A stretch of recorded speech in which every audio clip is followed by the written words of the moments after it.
Do you ever hear that little voice in your head that's telling you you can't do that? You can't do something that you want to do?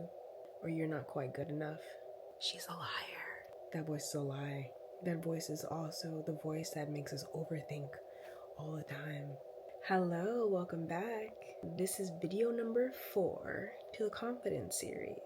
My name is Dr. Chandra Smallwood. I'm a confidence and mindset coach. This coach because I went through anxiety for a very, very long time, whole anxiety disorder, and it's something that I had to get over. And as I decreased my anxiety, my confidence increased a lot. I was always very confident about things I wanted to do in life, who I was, but I had a lot of other factors that were holding me back, such as things I was dealing with family and our interpersonal relationships. I had to do a lot of thinking. I had a few downtimes where I had to get through them. And from that, this became my passion. I want to help other people, especially women, be productive and get to where they want to be while increasing their confidence and getting their mindset on the right track. Hi, thank you so much for watching my video. I just wanted to interject and say I have a wonderful program that's on sale right now on Teachable for decreasing anxiety, fear, and extreme emotions. This is something that can be used definitely in this climate of America and at our age. Like us millennials, we are going through a lot, so much. And sometimes we need some help and we need some coping mechanisms to get through the day. So if that's you, please check below in the description and make it over to my course. You will really, really enjoy it. It's all inclusive, and I'm attached to the course as well. So if you have any questions or concerns, you can reach out to me and I'm there for you. Have a great day. So as well as a confidence and mindset coach, I am a clinical pharmacist as well as a mom. Let's get started. Today, we're talking about liars. No, we're talking about the things that we tell ourselves. That voice is a lie. That voice is also the voice that makes us overthink all the time. In this video, let's talk about our inner critic and how to get over it or how to ignore it. Not always the easiest. And it's something that we need to work on a lot, but it is possible. We need to replace her negativity with the mindset that lifts you up.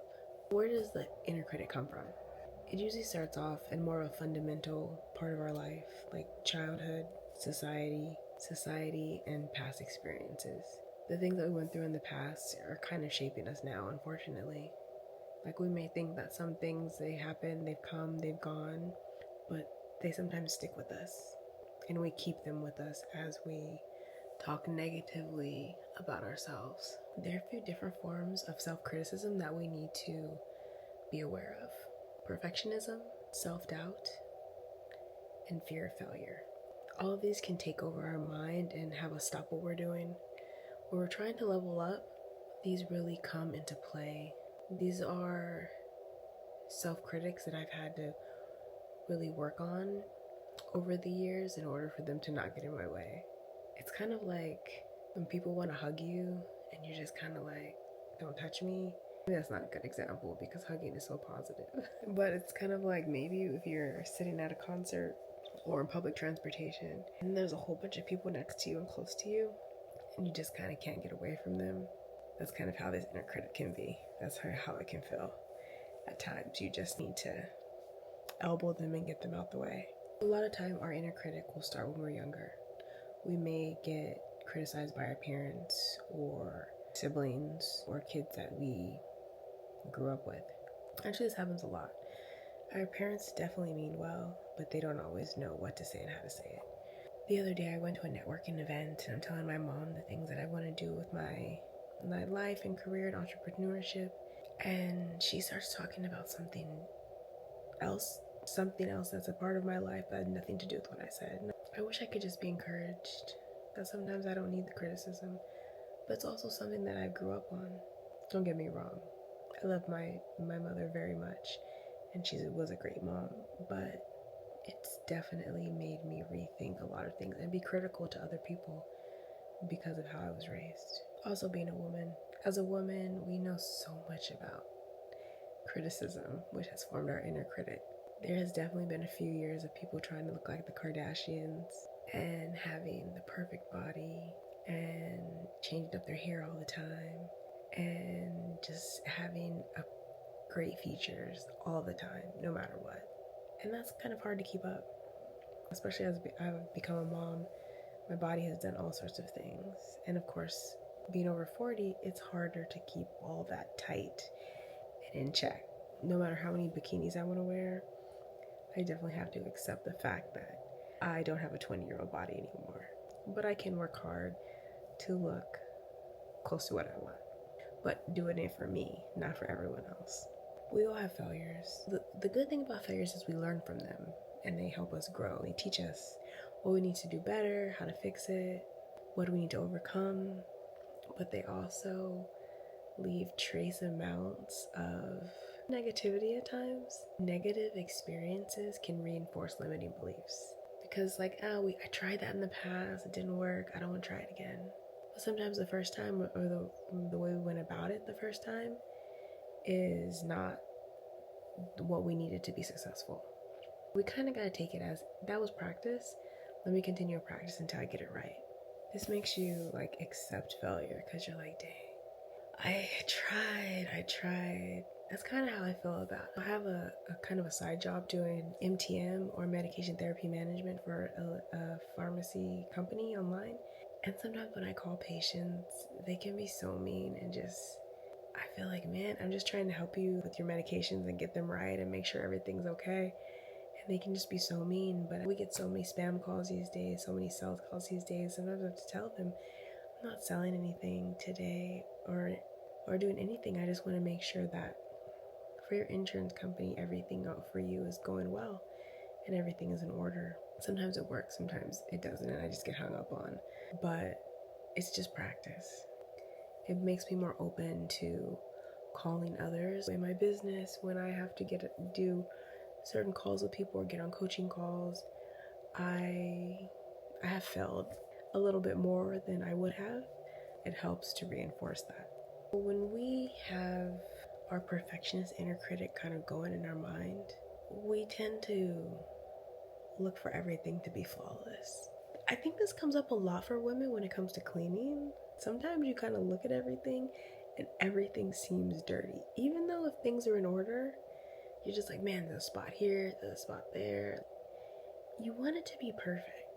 I have definitely felt that way. I have definitely had to get myself together and be like, whoa, you have toddlers. Why are you expecting the house to be perfect? Come on now. And I'm questioning my motherhood and all sorts of different parts of myself. Oh, if I have a cluttered house, then I have a cluttered mind, then I have a cluttered this and cluttered that, and I'm just like, just get it together. One of the hardest things I feel to overcome for some is having the fear-based critic. It's just like, no matter what, you feel like you're gonna fail. I've definitely gone through being worried about posting on social media because I don't know how I'm gonna be judged or looked at. Sometimes I even feel like that about YouTube. But I mean, I do it anyway. But I just wonder, how are they gonna look at me? How are they gonna look at my life? Are they gonna empathize with me? Are they gonna think I'm stupid or immature or just not worthy of life? And sometimes it happens, and it may throw me off my wagon for a couple of days, but I get right back on, and I have to remind myself, like, this is me talking to myself. This is my inner critic. No one is telling me this. People are telling me how I help them and help others, and I'm telling myself, you're not doing anything. So that has to be put in check, and that has to be put in check often. Through this journey, I've realized that there's sometimes when I'm just on a roll, and I'm like, I love this content, I'm helping people, and then there are other times I'm like, my life is so boring. Like, what? I'm a mom. I go to work. I come home. What do people want to watch me for? But that's not helpful. I try not to do that to myself. It's a struggle, but it's definitely possible. And it's okay if you mess up and fall off the wagon, have to get back on and just get back on. That is one thing I learned from working out. Because I love to work out, but sometimes you just fall off the wagon. And it's hard to get back on, but you just have to get back on. We have to worry about how our self-talk affects our confidence. One thing I'm doing right now for my daughter is, I'll help. She's learning how to write. She's been writing for a little while. She's 5, but sometimes she writes numbers backwards, and I'll erase it. The other day, she kept writing 9 and 7 backwards for her paper, and she had to write numbers 1 through 20. The 9s were backwards, the 7s were backwards. I'm like, Ocean, baby, you need to write them the right way. I had her write them over and over and over on the back of the page, and then when she went to the front of the page to do the homework, she still wrote them backwards. And she's like, Mom, I can't. I said, first of all, don't ever say that. Second of all, you can. You did it 10 times in the back of the paper. You just got to pay attention and focus on what you're doing. We are our biggest critic. We are the ones that push ourselves to the ground. When we're up here, we can bring ourselves down here very easily. It's not always other people. And this is where blaming other people comes in. Because we do things to ourselves that pull us down, and then we blame others for that. Your brain believes what it hears most. Your brain doesn't differentiate tone. It doesn't differentiate negativity from positivity. It believes what you say. If you say, I am a confidence and mindset coach. I am a confidence and mindset coach. I am a great mom. Instead of, I am never going to reach my dreams. I might as well give up. I might raise messed up kids. Where's my brain supposed to go with that? I want it to go to the positive, but if I don't continue to say that positive over and over, my brain will go either way. Identifying and challenging our negative thoughts. Because we need to not ignore these things about themselves out of their mouth, and then they just let it slide like it's okay. It's not okay. We use the catch, challenge, and change method in order to do this. Let's go through it. First, catch. Identify the negative thought as soon as it arises. What did you think negative? This is also what you will do if something triggers you. If you get triggered by something negative, you don't want to ignore it. You want to think about why did that trigger me? The same thing here with a negative thought. Why did that affect me? Why am I being negative to myself? Don't ignore it. Then you want to challenge it. Is the thought a fact? Or is it a fear? Is it valid? Or is it not? Most of the time you'll find out it's not valid. You're just having a negative. Maybe you want something so bad and you don't see how you're gonna get it. People will think, oh, that's not gonna happen to me. But sometimes we think about that with bad things. Next, change it. We want to replace that negative thought with a positive thought. I don't care how many times you have to do this. You do it over and over and over if you have to, but you do it. You can even do a neutral alternative if you can't think of anything positive at the time. Until that positive thing comes to you, you can just be neutral, but don't be negative. For example, I'm horrible at public speaking. Now, me, myself, and I don't particularly like public speaking, and I've definitely had a time when it didn't go so well. I wanted to be class president of my pharmacy school first year, and when I went up there to speak, my voice trembled so badly, and it's never happened to me before, and I was like, oh my God. But I do know that was that one-time thing, and that'll probably never happen again. I was just so nervous. I've never done it before. I didn't do anything to stress relief before. I just went up there nervous. The next time I public speak, which I will make sure to practice a lot more, get myself a lot more in tune with what I need to do.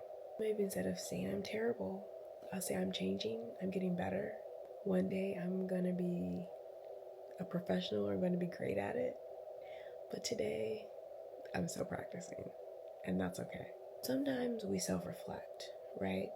Especially if there's something that we want to do, especially like at work, when we think about maybe asking for more money or going for a promotion or applying for a new role. We want to self-reflect on how we've been in this old role, but with that self-reflection can come self-criticism. We need to be careful with how we talk about ourselves, because we probably were not perfect in that role. but we probably did a lot of good, or you probably wouldn't be working there, correct? When you self-reflect, think about ways that you've grown. It could be any little way, but have compassion for yourself. Think about it in the most positive light as you can. Say in my career now, I have become better at writing my patient notes. Or when I talk about the fact that I'm a coach, I believe it more.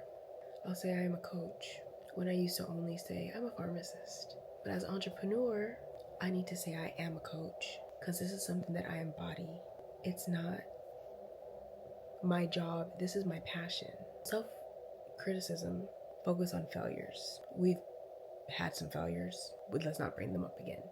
Or we think about what we learned from those failures. When we focus on our failures, we stay stagnant because we usually chicken out from moving forward or looking for the better thing to do, and we reinforce shame. Shame is not a good word.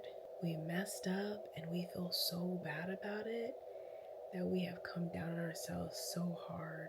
We feel embarrassed and we feel like, I should have never even tried. You're starting to spiral into this. Go back and self-reflect on the positive. It's like when we talk about public speaking, you may be scared, but you can practice and get better instead of saying, I cannot do this. I cannot do it. I will not do it. It's not going to be good for me. I'm going to mess up. I'm going to embarrass myself. Instead of, I can practice and just become better and more comfortable. When you're thinking, you may have to think about distortions that have come into your mind that you probably didn't even realize that they even had a name. One is catastrophizing. That's what happens when people have anxiety. It just comes with the territory, and it's so annoying because you just are thinking that everything under the sun that's gonna happen bad is gonna be the worst possible thing ever. Sometimes when my daughter's father will pick her up and take her he's living in Carlsbad. He'll take her back sometimes at night, and I think the worst things about what could potentially happen. If he falls asleep, she'll be alone. She won't be able to call me. If the police come, they may take her away, like Child Protective Services or something, because he fell asleep and they're wondering why. And that's catastrophizing. It's just a spiral of negativity when more than likely he's gonna drive that 1 hour and be fine. Or if something happens, like a flat tire or something, he'll just call me and let me know.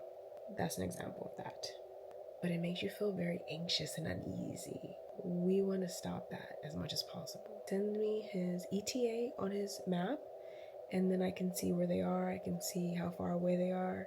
If anything bad were to happen, the ETA would increase, and then I would know something is not quite right. And it also shows me where they are. Thinking about something as all or nothing, we do that a lot, and I feel like we do that a lot with other people. I want all of you, or I don't want none of you. I want all of that situation, or I don't want any of it. I don't want to be a part of it. And it's not always like that. Especially when we're trying to increase our confidence and improve and get better at something, there's always a gray area, because there's always steps you take up that ladder to get from here to here. Because you can't just usually jump in one step. If you jump in one step, then you've been practicing it and you just haven't even known.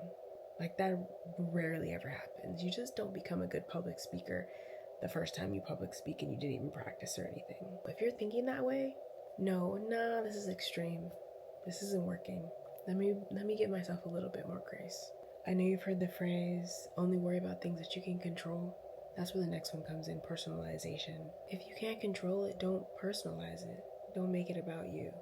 Don't internalize those things. If you send out an email or a text message and you don't get a response, don't all of a sudden think there's something wrong with you, or someone doesn't want to speak to you, or you did something wrong, or you're worried, what did I do? Did I hurt them? Did they not like me? Like, what happened? Like, that happens a lot when someone doesn't communicate back with us, and a lot of times something happened, like their phone died or they lost it even. The first place we will go to is, what the heck did I do wrong? Think about if you get into a negative spiral, or just a lot of negativity and it's something that you keep doing, say every weekly, daily, monthly, and you haven't been able to let go of that, because we want to manifest the positive by affirming who we are and what we want. You need to rewire and use self-compassion to do that. I spoke about this in a past video, but don't speak to yourself any less than you would speak to someone you love. Your spouse, your child, your pastor even. You should speak to yourself the best. You should speak to yourself better than you speak to anybody else. That's where self-compassion comes in. Self-compassion increases resilience, it decreases anxiety, and it boosts confidence. Self-compassion is basically giving yourself TLC all the time, giving yourself hugs, giving yourself warm baths, giving yourself that self-care in your words and your thoughts. You're living that soft life inside of your thoughts. Give yourself that. Don't say I'm so stupid. I'm learning for next time. I'm getting better. I don't care if you're saying that to yourself in the mirror or out loud by yourself. Don't ever call yourself stupid, dumb, crazy for thinking a certain way or putting yourself down for any of it. You are amazing. You are going to get what you want. You continue to manifest it and you will make it. You always want to have a growth mindset. You don't want to think in lack. Always believe that you can get there if you keep trying. And you can. Have a growth mindset. Believe that your abilities get better with effort, because they always do. Practice will always make close to perfect. Just keep on going. Keep on trying. Instead of saying, I can't do this, say, I can't do this yet, but I'm learning. Because you can do it. Just give yourself time. Don't I know it? There are so many things that I've had to practice in order to get better at. Number one, probably being on social media. I am still improving every day. I see people's social media posts and I'm like, this is amazing. Why can't I put out this content? But then I think, well, I can, or mine is just different, or one day I'll get there. And I may not be there yet, but it's a work in process. Always use affirmations. Every day use affirmations. These increase your vibration. We want to always be in a vibration of gratitude if we can. That's one of the highest vibrations we can get to. That's where wonderful things happen to us. Affirmations also give your brain rewards in the form of dopamine and help you feel happier and better and more like you can get something done. They strengthen the passageways to increase self-worth. Who doesn't want that? Come on. You're totally getting a kick of good feeling by saying nice things to yourself. That's amazing. Yes, I want all of that. Every single part of it. There are multiple ways where we can reach a point of speaking positively about ourselves. We can speak it into existence, we can journal about it, and we can visualize it. What is it that you want? Do you see yourself there? Have you ever closed your eyes and saw yourself there? Have you seen the house you want to live in or the country you want to go to? When you are visualizing, use all your senses except your sight, because that's in your mind. That's what you're using to visualize. So closing your eyes, you're feeling that air on your skin. You can smell the money. You can smell the opulence. You can taste it, the sweetness of it all, right? Visualize and just go all into it in the most positive light you can. Journal, put all the details in, add in some extra affirmations, add in some extra, I can do this, I got this. Write in the mirror, get that lipstick or that marker and write in the mirror what you want. In real life though, things that you probably don't think about, let's just talk about a few of those, so you can stop. Just apologizing to people for things. Don't apologize for nothing, especially when you didn't do anything wrong. Why are you saying I'm sorry? Why? Oh my God, I'm sorry that happened. What are you sorry for?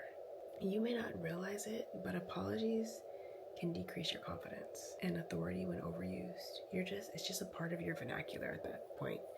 You're just saying I'm sorry just because. Say, ooh, I wish that didn't happen to you. I'm so glad that you're better or you got through it. Or, I'm not sorry for interrupting. Is there something I can add? Raise your hand. Hey, can I add something? Use gratitude. Have the most gratitude for the creator, your creator. Maybe Christians, God. Some people like the universe. Some people, Mother Earth. Whatever it is, be grateful. Be grateful for what you have. Think in a gratitude mindset. Anxiety does not live where gratitude lives. They're in two different neighborhoods.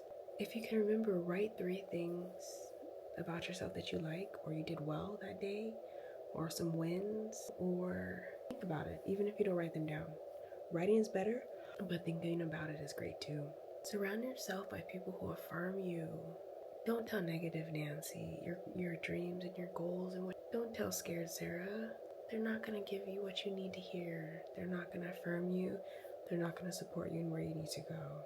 Tell motivation Mary. Tell your friend that's also doing great things, or that is working hard and has goals in mind. Use empowering language. I'm excited to take on that challenge. Excited to do that speech. That is going to be wonderful. I cannot wait. I cannot wait to reach my goals. Be excited because we're talking about you here. And our time is only going to get shorter. Even now, shorter. Now, shorter. Let's keep on going. Remember, the negative thoughts are a lie. My name is Dr. Chandra Smallwood. Please like, follow, share. I want to help as many people as I can to increase their confidence and their mindset and just keep us all in the right direction. That's the goal.